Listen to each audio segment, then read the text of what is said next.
les conséquences du rejet du jugement. Certains pasteurs disent « Nous qui croyons au Seigneur sommes déjà sauvés par la foi. Le sang précieux du Seigneur Jésus a purifié nos péchés. Tant que nous lisons la Bible, prions et assistons aux réunions, nous pouvons entrer dans le royaume des cieux. Nous n'avons pas besoin d'une autre étape de l'œuvre du jugement de la part du Seigneur. La Bible est suffisante. Nous n'avons pas besoin que Dieu exprime de nouvelles paroles dans les derniers jours pour nous purifier. » Mais cette affirmation est-elle conforme à la réalité? Le Seigneur Jésus a-t-il jamais dit qu'être sauvé par la foi est tout ce qu'il faut pour entrer dans le royaume? La Bible prophétise clairement, car c'est le moment où le jugement va commencer par la maison de Dieu. Bien qu'ils sachent que la Bible prophétise cette œuvre, certains pasteurs la renient encore. Croient-ils vraiment en la Bible? Le fait que Dieu réalise l'œuvre du jugement dans les derniers jours est basé sur la prophétie biblique.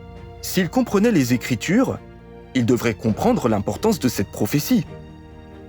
Par conséquent, dans notre foi, nous ne devons pas suivre aveuglément les enseignements humains, mais nous fier aux paroles du Seigneur Jésus. Si ce que quelqu'un dit ne correspond pas aux paroles du Seigneur, nous ne devons pas l'écouter.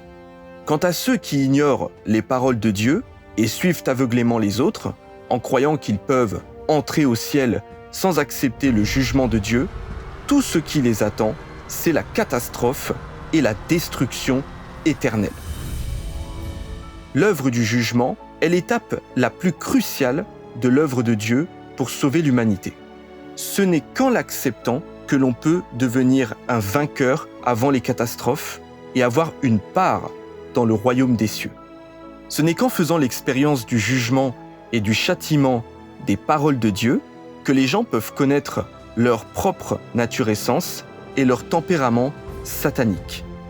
Voir le tempérament juste et saint de Dieu, comprendre et gagner progressivement la vérité et obtenir la purification de leur tempérament satanique. C'est là l'unique chemin vers le salut et le royaume des cieux. Si les gens refusent l'œuvre du jugement de Dieu dans les derniers jours, ils ne gagneront jamais la vérité, ne se libéreront jamais de l'esclavage du péché et ne seront jamais qualifiés pour entrer dans le royaume de Dieu. Peu importe la quantité de travail qu'ils ont fait, combien ils ont souffert ou le prix qu'ils ont payé, ils ne gagneront pas l'approbation du Seigneur. Les gens choisissent leur propre chemin dans leur foi. Dieu ne force personne. Mais nous devons comprendre ceci. Quand Dieu se fait chair et vient sur terre pour exprimer la vérité afin de juger et de purifier les gens, si les gens ne l'acceptent pas, il sera trop tard quand ils verront le Seigneur descendre sur une nuée. À ce moment-là, l'œuvre du jugement sera terminée et Dieu récompensera les bons et punira les malveillants. À ce moment-là, même si les gens sont rongés par le regret, Dieu ne répétera pas cette œuvre pour eux. Dans les derniers jours, si les gens ratent le jugement des paroles faites par Dieu dans la chair, ils l'auront raté pour toujours. Le tempérament de Dieu est impitoyable envers quiconque ne suit pas le rythme de son œuvre.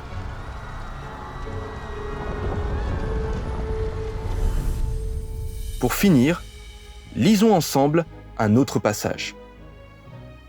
L'œuvre du jugement est l'œuvre propre de Dieu. Elle doit donc, naturellement, être effectuée par Dieu lui-même. Elle ne peut pas être faite par l'homme à sa place. Parce que le jugement est l'utilisation de la vérité pour conquérir l'humanité, il ne fait aucun doute que Dieu apparaît encore sous une forme incarnée pour accomplir cette œuvre parmi les hommes. C'est-à-dire que Christ des derniers jours utilisera la vérité pour enseigner aux hommes du monde entier et leur faire connaître toutes les vérités. Telle est l'œuvre de jugement de Dieu. De nombreuses personnes se sentent mal à l'aise concernant la seconde incarnation de Dieu, car les hommes ont du mal à croire que Dieu deviendrait chair pour faire l'œuvre du jugement. Néanmoins, je dois te dire que l'œuvre de Dieu va souvent bien au-delà des attentes de l'homme et est difficile à accepter par l'esprit humain, car les hommes ne sont que des asticots sur la terre, tandis que Dieu est l'être suprême qui remplit l'univers. L'esprit de l'homme s'apparente à une fosse d'eau nauséabonde qui ne produit que des asticots, tandis que chaque étape de l'œuvre dirigée par les pensées de Dieu est la distillation de la sagesse de Dieu. Les gens essayent sans arrêt de lutter contre Dieu. Quant à savoir qui sera le perdant à la fin, je dis que cela va de soi. Je vous exhorte tous à ne pas vous considérer comme plus précieux que l'or. Si les autres peuvent accepter le jugement de Dieu, pourquoi ne le peux-tu pas? À quel point es-tu supérieur aux autres? Si les autres peuvent incliner la tête devant la vérité, pourquoi ne peux-tu pas le faire aussi? L'œuvre de Dieu a un élan imparable.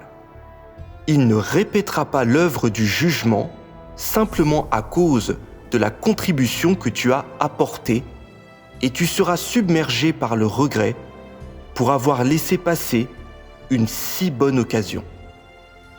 Si tu ne crois pas mes paroles, alors attends simplement que ce grand trône blanc dans le ciel te juge. Tu dois savoir que tous les Israélites ont rejeté et renié Jésus. Et pourtant, le fait de la rédemption de l'humanité par Jésus s'est étendu à travers l'univers et jusqu'aux extrémités de la terre. N'est-ce pas un fait que Dieu a accompli il y a longtemps?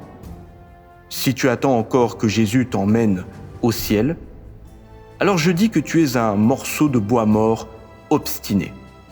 Jésus ne reconnaîtra pas un faux croyant comme toi, qui est déloyal envers la vérité et qui ne cherche que des bénédictions. Au contraire, il ne montrera aucune pitié en te jetant dans l'étang de feu où tu brûleras pendant des dizaines de milliers d'années.